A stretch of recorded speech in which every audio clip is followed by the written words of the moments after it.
Shri Gurubhyo Namaha. Hari Om.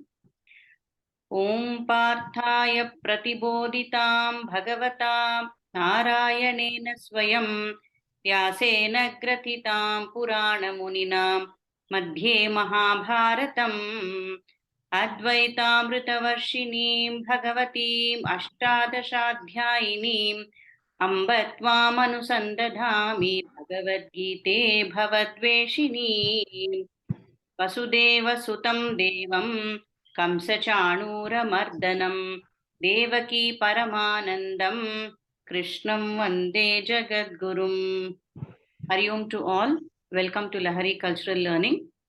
Today, as promised in my previous video, we are starting the 12 lessons from the Bhagavad Gita. And I'm very happy and pleased to have Vinaya Swarupa Mathaji with us today to guide us through all these sessions. Quick introduction about Mathaji.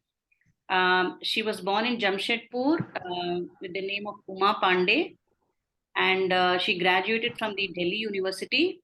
Her parents were very great devotees of Pujya Shri Bhumananda Tirthas Maharaj, and after her graduation, she worked in NIIT for a short period. Then I think she had her inner calling.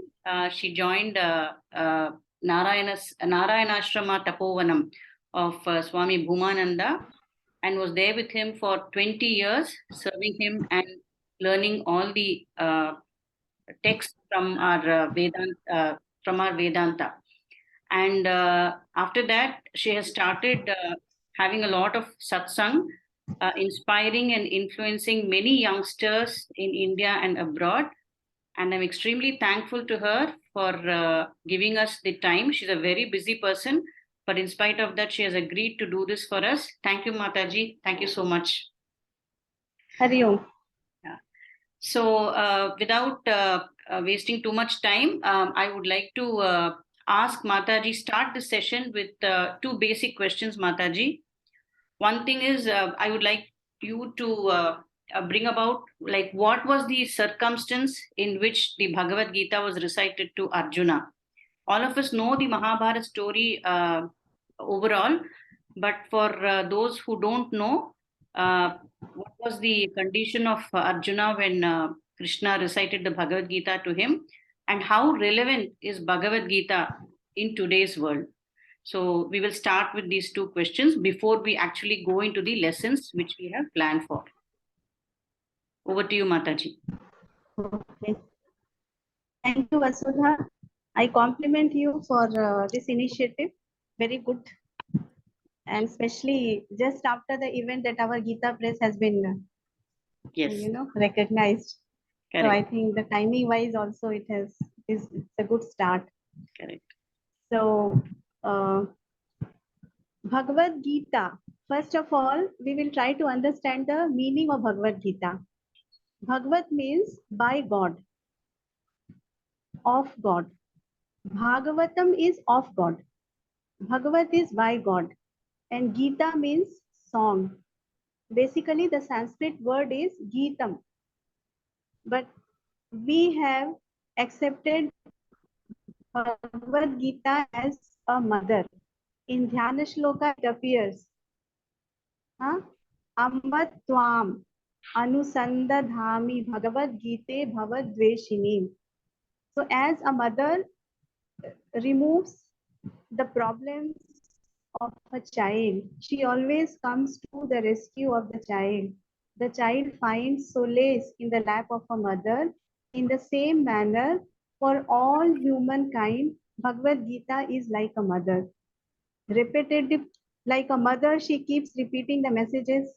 Like a mother, she is always standing with her stretched arms whenever the child is in need. And she removes the bhava. She removes the worldliness from our mind. So Bhagavad Gita tells us that there is nothing wrong with the world, but the wrong is in the attitude with which we look at the world. Isn't it? Huh? Correct. So Bhagavad Gita Bhavadveshinim.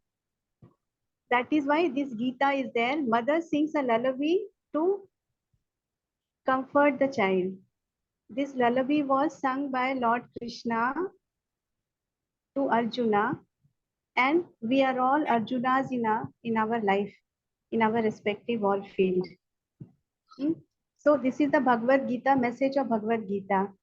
Vasudeva sutam devam kamsa chanura mardanam devaki paramanandam krishnam vande jagadgurum.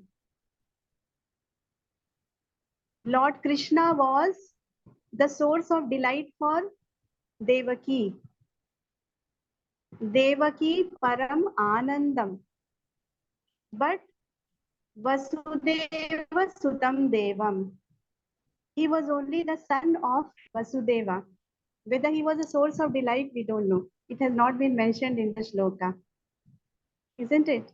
So if we are able to take to the message of Krishna in its correct light, then we become the source of delight for others, and the message is also a source of delight for others. And that message is relevant to all human race.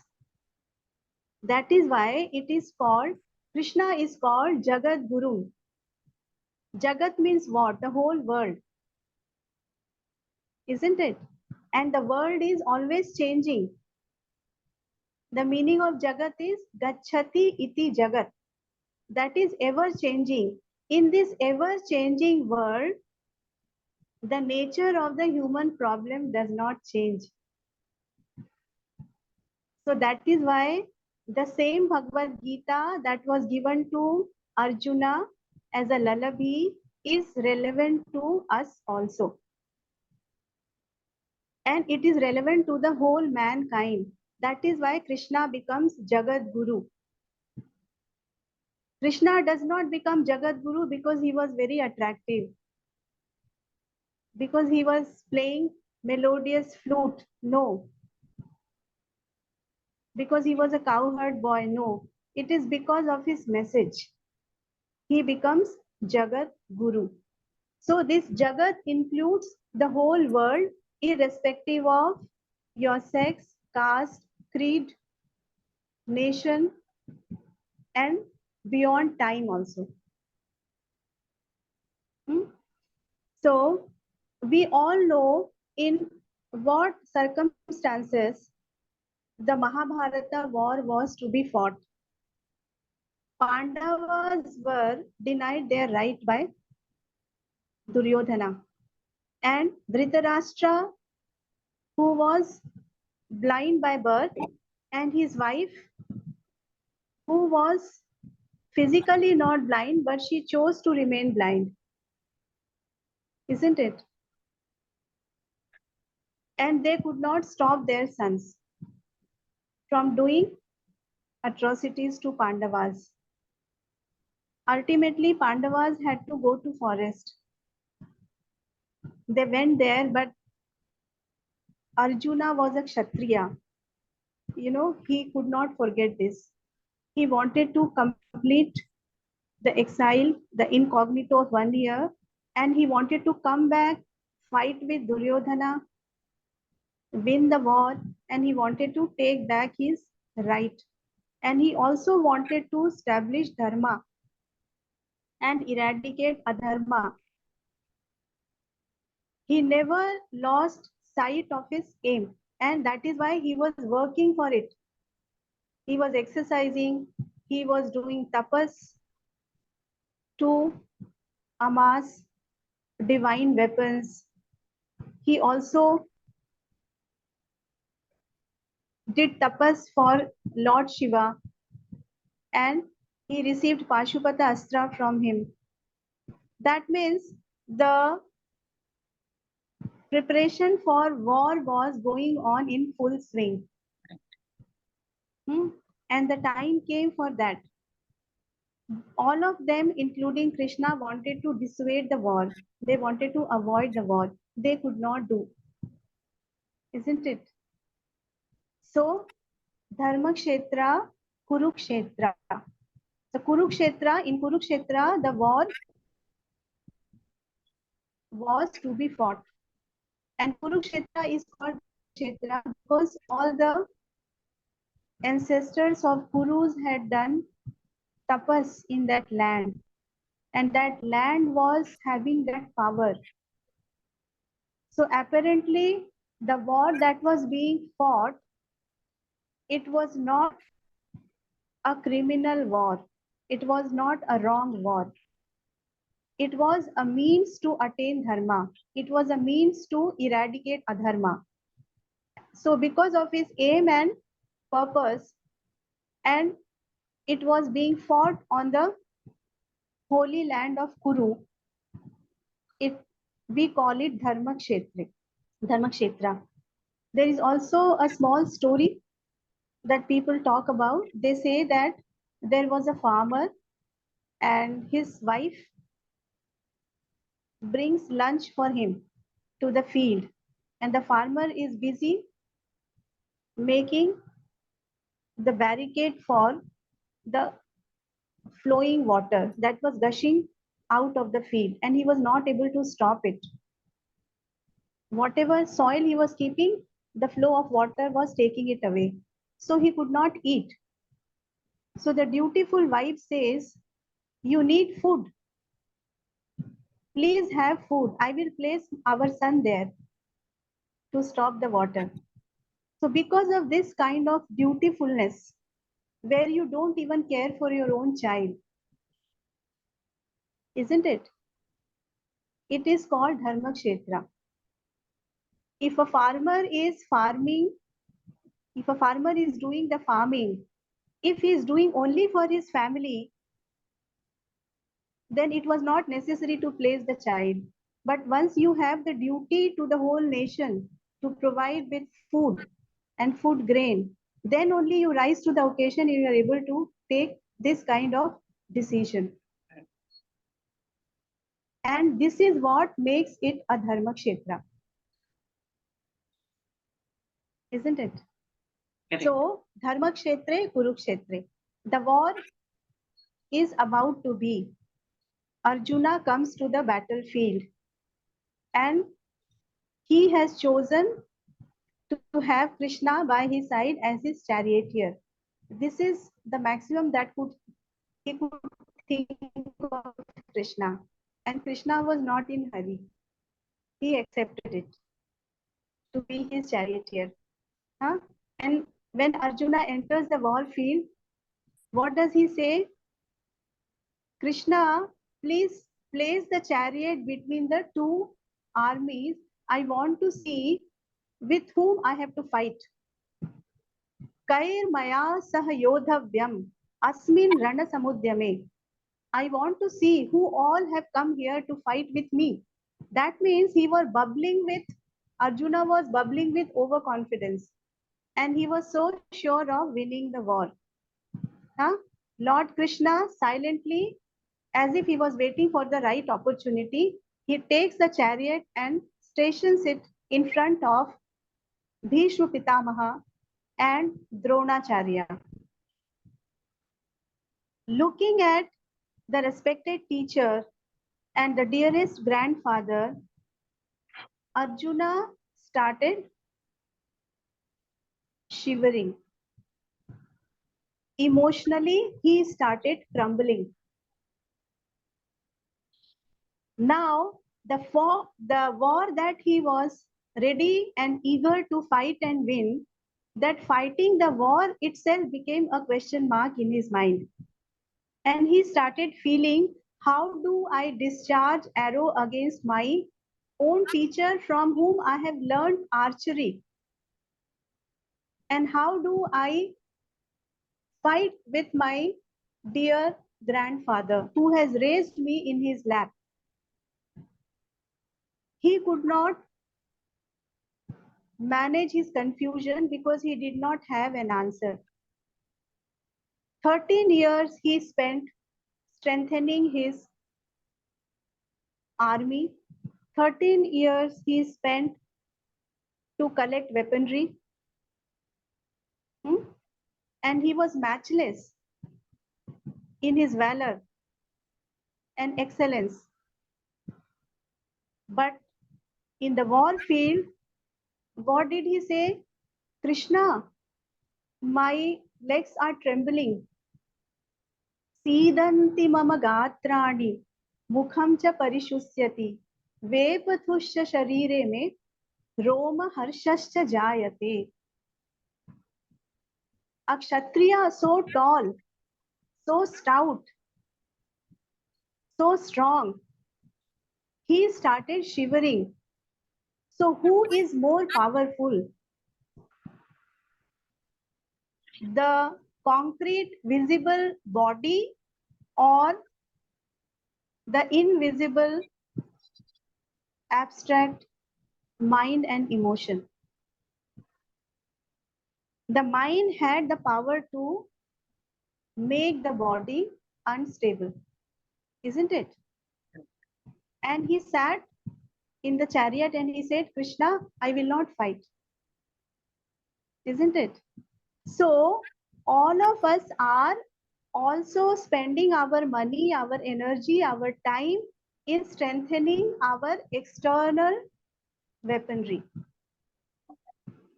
external commodity. We go to gym to make our body beautiful. We don't look at our body as a medium to achieve something higher in life, but to look beautiful, to make the body beautiful itself is an aim for us nowadays. We don't care for body, we don't care for the mind. See, the problem came from within to without. It was never from without to within, because the sight of grandfather Bhishma and the sight of Dronacharya was equally available to the rest of the Pandavas also.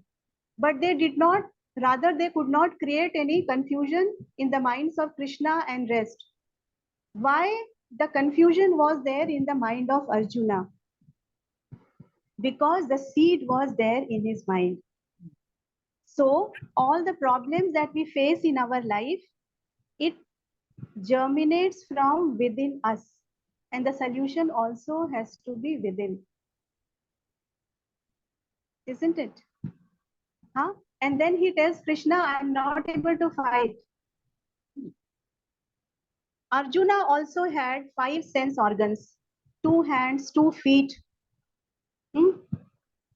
and same mind, same intelligence.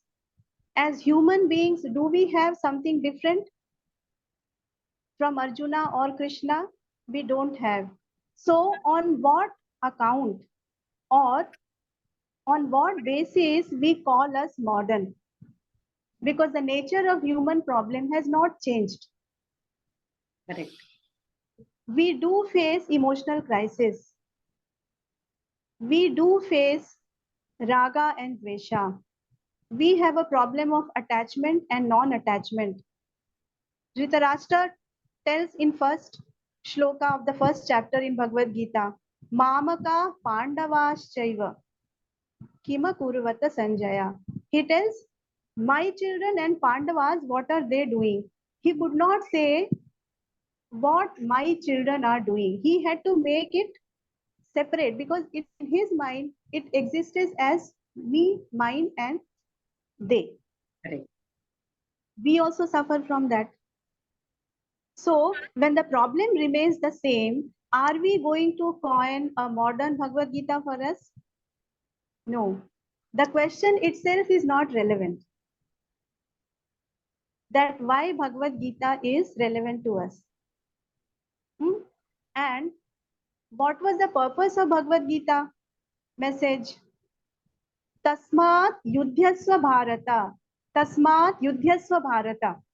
Krishna is talking to Arjuna about soul. He talks to him about meditation. He talks to him about dhyana yoga, about raja yoga, about karma yoga. And in between he says, Arjuna, get up and fight. Get up and fight. So all these things are to make us capable of, to equip us living our life in the most, what to say, acceptable way. that we can imagine, isn't it? So, are we to learn this Bhagavad Gita at the fag end of our life, or the day we start living on this earth? It has to start from there, no? And especially for students who are very young, who have not yet got the wrong ideas fixed and the wrong methods set in their mind. This is the time they have to learn Bhagavad Gita. What is Bhagavad Gita? As Vasudha, you have mentioned in your introductory video that Bhagavad Gita is the essence of all the Upanishadic message, isn't it? Huh? God has given us human life, but God is not mindless. He has also given us Vedas that tells us how to live our life. If we buy a mixie and without reading the manual, if we start using the mixie and then we break something and then we open the manual, we read and we say, oh my God, point number 7. Only if I had read it before, I would not have broken the knob of the mixie. Correct. So Bhagavad Gita is the essence of Upanishad. Upanishad says how to live our life. So are we to read Bhagavad Gita right in the beginning of our life or at the end? Beginning. I think it is more the younger we are, more relevant it is to us. Isn't it? Correct. So Bhagavad Gita, whoever has a human body, whoever has a mind, whoever has an intelligence, whoever has emotion, everybody is susceptible to problems of mind, intelligence, and emotion. And Bhagavad Gita is a full answer to all these questions.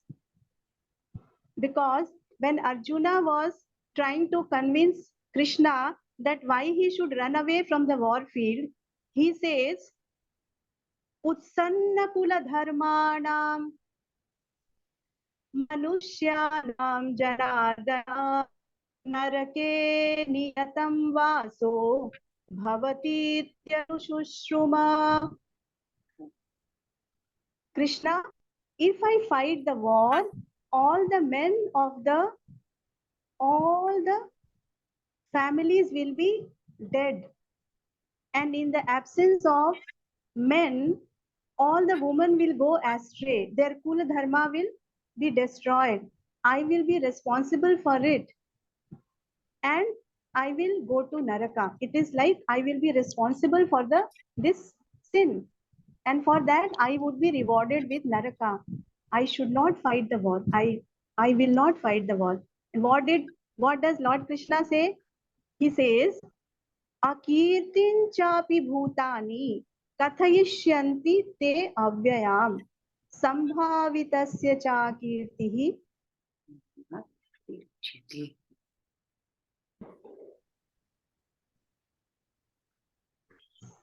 So what does Krishna say? Whatever Arjuna is telling, Krishna tells squarely opposite.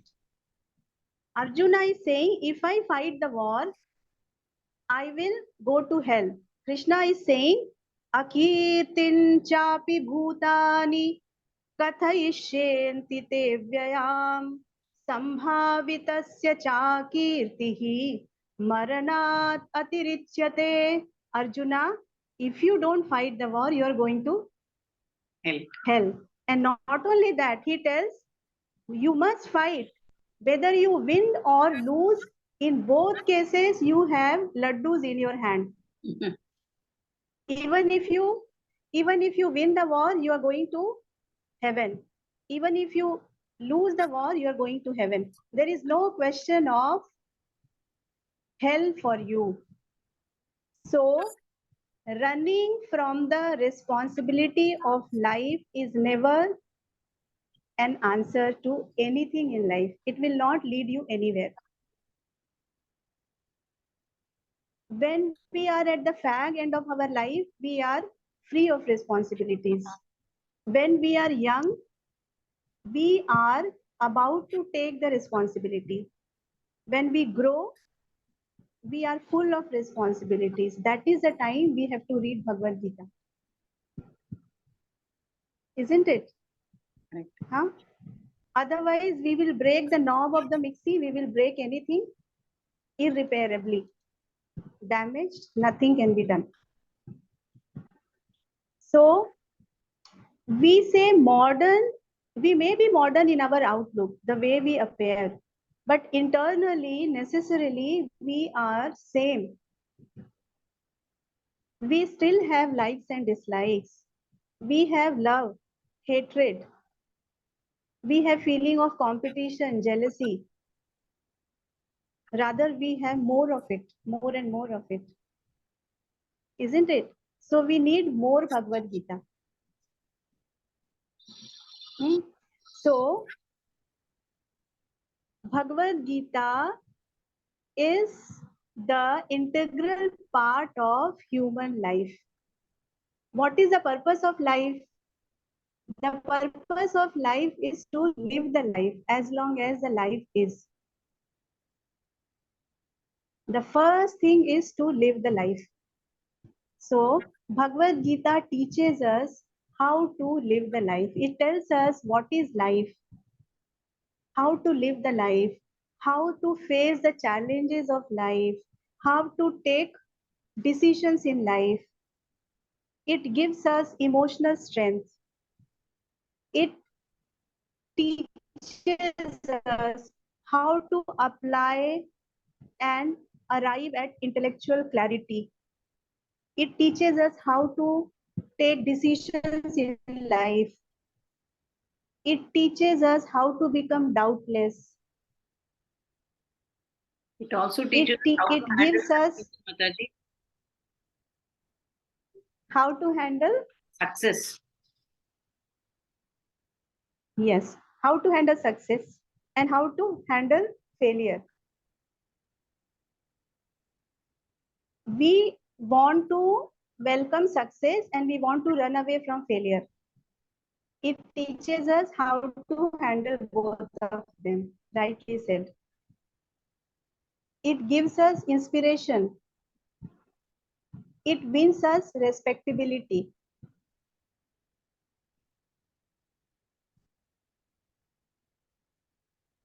Isn't it?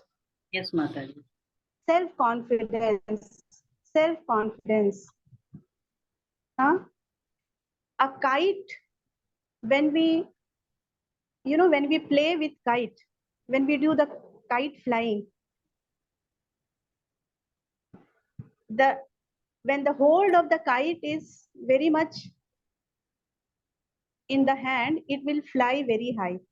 So when we read Bhagavad Gita, we are rooted in our own identity, in our culture, in our dharma, and then we can Light. go sky high.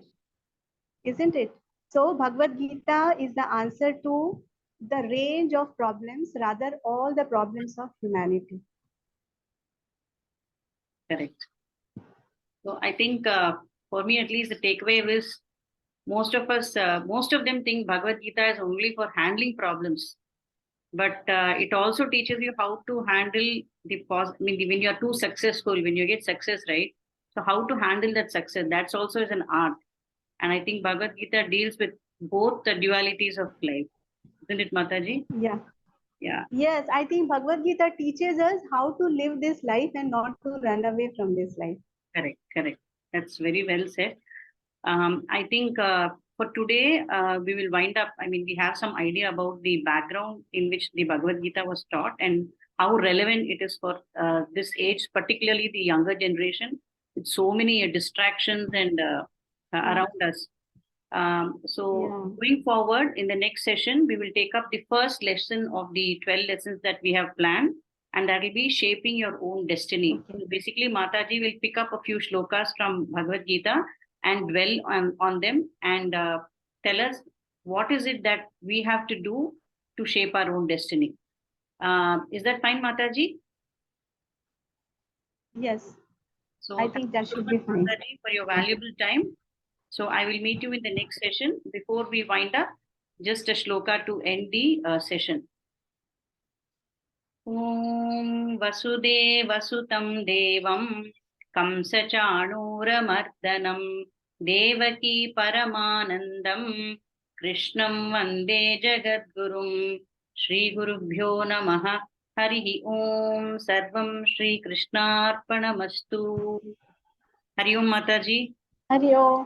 Hari Om to everybody. Thank you, Vasudha. Thank you, Mataji. I hope all of Thank you you. have benefited with this first session. Please watch out this channel for the upcoming sessions. Ram Ram. Thank you. Hari Om Mataji. Hari Om.